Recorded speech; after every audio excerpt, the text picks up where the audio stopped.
Had an amazing time away in my recent UK tour. We went up the East Coast, saw a variety of sights, interchangeable weather, and went into Scotland. Beautiful sceneries there, and whipped it back down the West Coast to finish week. Really enjoyed that. So yeah, it was interchangeable weather. The most dangerous days aren't the wet or the windy ones. Sometimes it can be the perfect sunny rides, very much like today.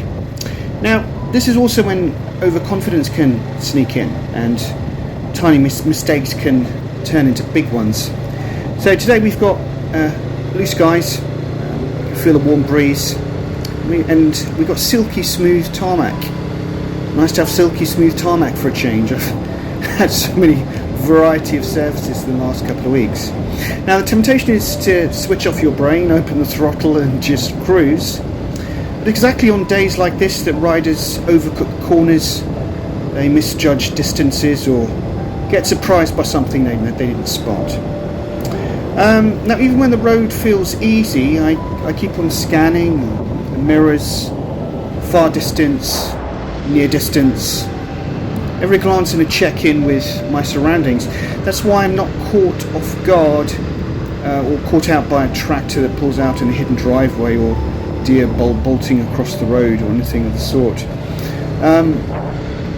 And as we're taking the bend on a sunny day like this, the grip's great, but I'm still setting up wide, turning and smoothing and hitting a clean apex.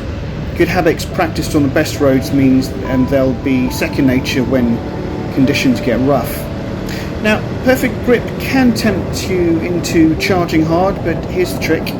I roll on the throttle progressively, feeling the bike drive out without unsettling it. That balance between fun and control is what makes the ride addictive and safe. Now, if you love days like this but want to ride them better, subscribe and join me.